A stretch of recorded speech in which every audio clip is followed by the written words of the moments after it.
menjalankannya itu di sini yang pertama kita Minikube start terlebih dahulu. Itu apakah sudah ada? Nah, jadi di sini belum ada ya, karena kita kan maunya itu untuk yang test flow dev sama yang prod. Nah, untuk membuat itu kita tinggal jalankan komen yang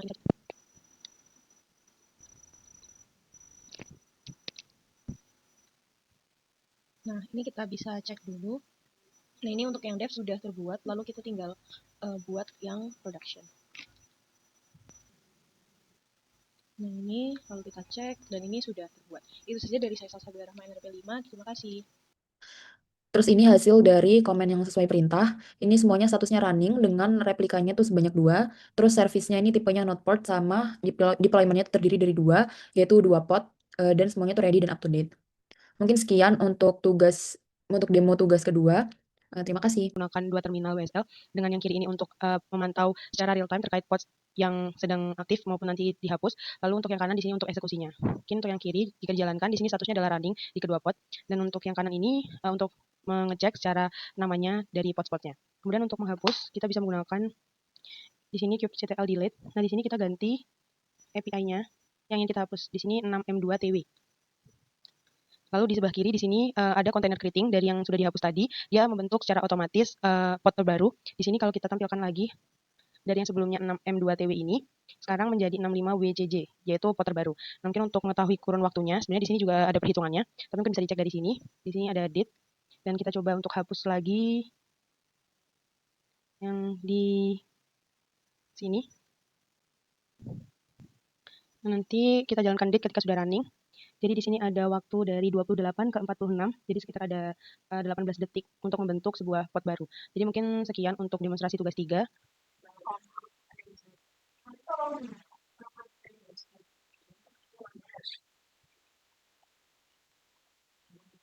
Nah, ini apabila dia sudah keluar seperti ini, sudah oke, itu tandanya polling health check itu berhasil merespon statusnya. Dan aplikasinya itu dalam kondisi sehat. Kemudian di terminal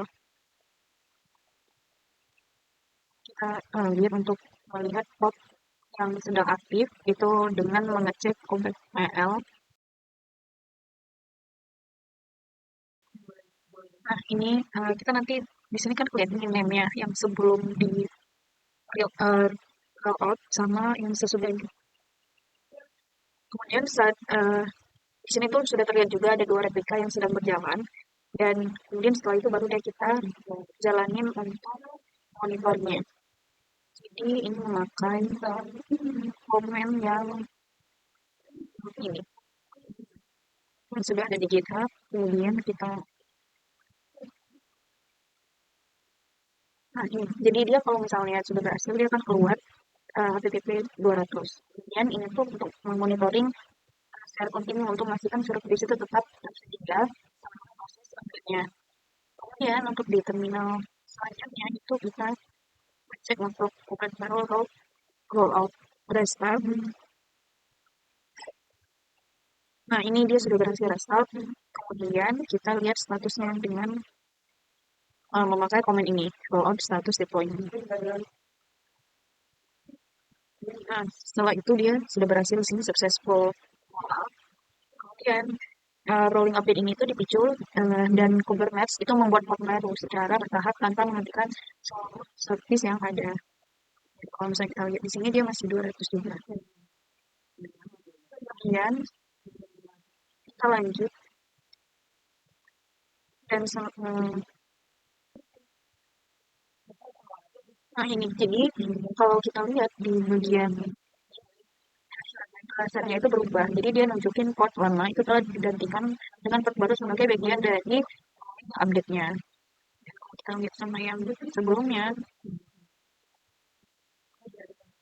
ini tadi yang sudah kita cek sebelumnya itu beda hasil replica setnya. Dengan yang ini. Jadi rolling update ini itu berhasil dilakukan. Jadi Kubernetes itu membuat port baru terlebih dahulu, kemudian digantikan sama port lama secara bertahap. Nah, selama proses berlangsung endpoint, untuk yang bagian health-nya itu tetap mengembalikan HTTP 200 sehingga tidak terjadi downtime pada layanannya.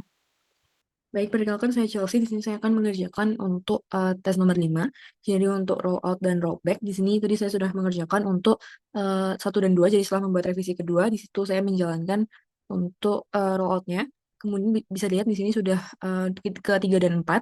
Lalu saat saya lakukan lagi untuk rollbacknya, di sini berubah menjadi 4 dan 5. Untuk statusnya juga sudah berhasil dan historinya tetap sama. Kemudian untuk lama prosesnya di sini kurang dari 60 detik atau terhitung cepat.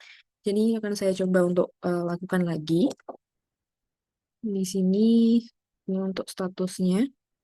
Nah, karena ini ada beberapa yang terganti, jadi di sini akan pending. Nah, lalu untuk historinya, di sini sudah berubah ke 6 dan 7 karena ada ini tadi. Dan untuk waktunya, nah masih sama. Jadi mungkin sekian dari saya. Terima kasih. Untuk langkah pertama tentunya di sini saya sudah melakukan command apply namespace dan production. Nah, di sini sudah dilaksanakan dan dikerjakan jadi unchanged. Selanjutnya untuk langkah kedua saya membuat 2 buah namespace untuk misahin lingkungannya secara logis. Yaitu di sini ada text flow dev sama text flow production. Di sini juga keduanya sudah berhasil dibuat. Lalu selanjutnya langkah ketiga saya nge-deploy aplikasi text flow-nya beserta service-nya secara khusus ke dalam namespace production-nya. Jadi aplikasi ini nanti yang akan kita jaga. Di sini udah saya buat juga. Ini error kan udah dibuat. Nah, untuk bahan uji cobanya untuk bahan uji cobanya di sini saya juga akan deploy satu aplikasi bohongan yang tadi udah dibuat, ini kan namanya aplikasi dummy, ke dalam namespace development-nya. Ini udah saya jalanin. Bentar, nggak mau ke atas ya. Nah, ini sudah berhasil. Nah, sekarang karena kita ini udah memiliki 2 environment yang lagi hidup, maka selanjutnya ini untuk tahap pengujian. Nah, untuk mensimulasikan sebuah kekacauan seperti yang diperintahkan di tugas 6 atau insiden fatal, di mana nanti seluruh portnya di lingkungan devnya itu terhapus secara nggak sengaja, kita melakukan delete all devnya. Dan di sini udah dilihat, ini ada dua environment yang sedang hidup, udah running. Lalu kita delete all devnya di sini udah dilaksanakan, di delete. Nah, kalau misalnya udah di delete bisa kita lihat ini masih jalan ya. Bisa kita lihat di port namespace-nya udah berhasil dihapus juga. Langsung secara teori kan karena Kubernetes ini memiliki fitur isolasi namespace, harusnya ini nggak mempengaruhi production-nya. Nah, pas kita cek, ini tuh nggak mempengaruhi dan ini juga masih healthy, ini juga masih seperti ini. Nah, karena kita tidak nge-refresh halamannya di browser, aplikasinya juga ngerespon dengan baik dan nggak ada yang mengalami masalah apa-apa. Kalau misalnya kita cek ulang, di sini juga masih running, jadi tidak ada yang kehapus sama sekali. Jadi ini nyimpulin bahwa isolasi namespace-nya ini udah berfungsi secara sempurna. Terima kasih. Aja ke soal ke tugas nomor 7. Sebelumnya mohon maaf nggak bisa on-cam karena kendala device. Oke, langsung aja kita ke soalnya. Ini yang pertama itu kita disuruh nyiapin Google config sebagai GitHub secret dengan menjalankan komen ini. Nah, dijalanin di sini nih di terminal, terus nanti kan dapat value kayak kayak base 4 itu kan. Terus ini di copy paste ditaruh di GitLab karena kalau pakai GitLab, taruhnya di GitLab, ke settings, ke settings, ke CI/CD, terus nanti ada variabel, di variabel bikin variabel baru namanya kayak gini lah, pokoknya namanya kayak gini, terus paste hasil base 4 tadi di situ gitu. Terus nanti langkah kedua itu tambahin job deploy-nya ke workflow karena kita pakai GitLab, taruhnya bukan kayak yang di sini, tapi naruhnya di sini. Mana? GitLab CI BTML nih, naruhnya sini. Nih. GitLab production gitu. Ini udah. Terus buat langkah selanjutnya pastikan image bisa di-pull. Nah, caranya itu gimana? Caranya gue get secret. Mana gue get secret? Nih, gue get secret. Bisa dilihat kalau di sini secret udah berhasil ada ya, yaitu namanya GitLab registry secret. Terus kita juga taruh di deployment.yml. Nih, image secret name GitLab registry secret. Gitu. Nah, selanjutnya kita lanjut ke testing end to end. Di sini kan disuruh buat perubahan kecil. Kita ini bikin perubahan kecilnya itu ada di handler. Di handler.go kita ngubah versionnya dari 1.00 ke 1.1.1.0. Terus kita push, kita lihat pipeline-nya. Pipeline-nya bisa dilihat di sini berhasil semua, hijau semua. Nah, terus kita tes nih kubectl get pods buat task flow dev sama prod. Bisa dilihat di sini buat SH image-nya udah sesuai dengan komitannya di sini. 5D432. Di sini buat devnya sama, ini juga sama, terus juga get pods buat prod-nya juga udah running dua-duanya. Oke, mungkin itu ya dari nomor 7. Nah, untuk dokumentasinya ada di sini. Dokumentasi. Nah, kayak gini kurang lebih screenshot dan ini workflow-nya ke GitHub dulu baru di mirror ke GitLab. Kenapa? Karena kami ada beberapa yang kendala untuk pembuatan akun GitLab sehingga ngerjainnya di GitHub terus nanti di mirror ke sini, terus biasa GitLab CI, terus nanti ada ininya stagingnya auto, terus production-nya manual. Terus buat menjawab pertanyaan apa yang terjadi di Kubernetes jika job build tiba-tiba gagal, apakah tetap berjalan? Enggak. Jadi karena job di posisi ini memiliki stacker build ini dan Docker build sendiri membutuhkan job build selesai terlebih dahulu. Jika job build gagal, Docker build tidak akan jalan sehingga depositinya juga nggak bakal dieksekusi sehingga si Kubernetes ini tidak mendapat perintah update apapun sehingga si deployment-nya yang sedang berjalan itu tetap menggunakan image yang lama yang stabil alias tidak ada perubahan. Nah, kenapa sih kita pakainya needs build di job deploy? Karena kita hanya boleh buka image yang sudah terbukti berhasil dibangun dan lolos semua tahap pengujian. Needs memastikan urutan eksekusi yang benar sehingga deploy hanya jalan setelah build, pass, dan push image ke registry selesai dengan sukses. Ini mencegah deployment image yang cacat atau belum siap ke production. Nah, bedanya apa sih bedanya apa sih CI/CD yang ini dengan cara deploy manual yang lama? Nah, dari aspek trigger dulu ya. Kalau manualnya harus SSH dulu, sedangkan CI/CD otomatis. Kalau waktu ini sampai 30 menit untuk manual, sedangkan ini kurang dari 2 menit aja. Risiko human errornya juga tinggi, ini rendah, downtime-nya ada, sedangkan CI/CD nggak ada karena dia udah update. Untuk rollback-nya ini manual kurang lebih 25 menit, sedangkan yang CI/CD satu perintah aja dalam kurun waktu kurang dari 60 detik. Konsistensinya ini manual ini bergantung dengan siapa yang nge-deploy, sedangkan CI/CD konsisten, selalu sama, dan reproducible. Oke, mungkin sekian dari kelompok kami, kurang lebih mohon maaf, terima kasih.